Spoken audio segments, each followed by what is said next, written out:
Alexander Hamilton was born on the small Caribbean island of Nevis under difficult circumstances.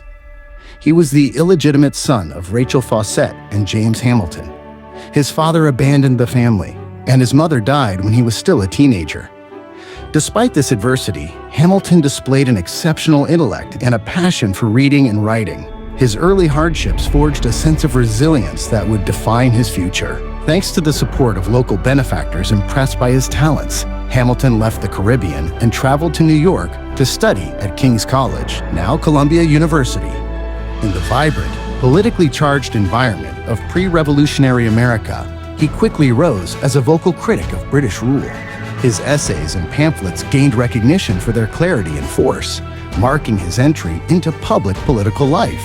Hamilton joined the Continental Army during the American Revolutionary War and quickly impressed his superiors.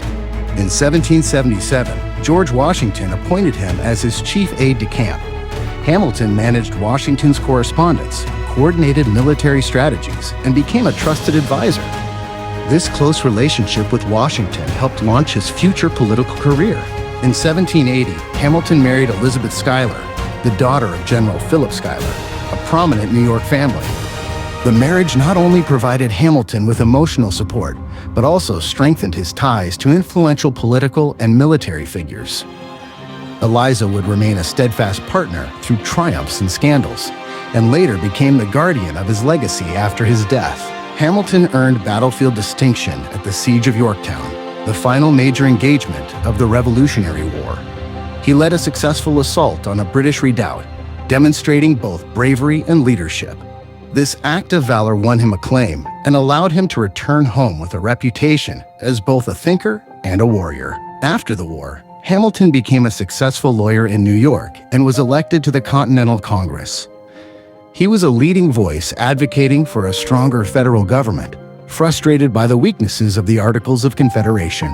His participation at the 1787 Constitutional Convention solidified his role as a key architect of the U.S. Constitution, even though many of his most radical ideas were not adopted.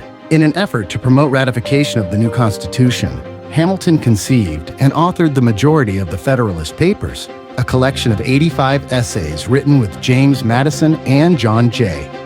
Hamilton wrote 51 of them, articulating the principles behind a strong central government and checks and balances.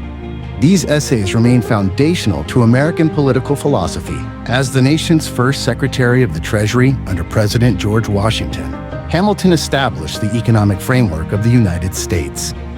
He proposed the federal assumption of state debts, created the first bank of the United States, introduced tariffs, and promoted manufacturing. His financial policies stabilized the young nation's economy and laid the groundwork for its future strength. Hamilton's vision of a strong centralized government clashed with Thomas Jefferson's emphasis on states' rights and agrarian values.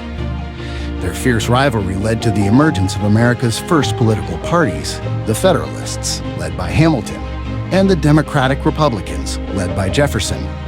These ideological divisions deeply influenced American politics for generations. Tensions between Hamilton and Vice President Aaron Burr escalated over years of personal and political conflicts. In 1804, Burr challenged Hamilton to a duel. They met in Weehawken, New Jersey, where Hamilton was fatally shot. He died the following day at the age of 47. His tragic death shocked the nation, ending the life of a founding father whose vision helped shape the foundation of the United States. Alexander Hamilton's life was a journey from obscurity to greatness, a story of brilliance, resilience, and revolutionary impact. From a troubled childhood in the Caribbean to the halls of power in the newly formed United States, he shaped the financial system, co-authored the Constitution, and helped define the American spirit. Though his life ended in tragedy, his ideas endure in the institutions he built, the words he wrote, and the nation he helped forge. Hamilton was more than a founding father. He was the architect of ambition, vision, and legacy.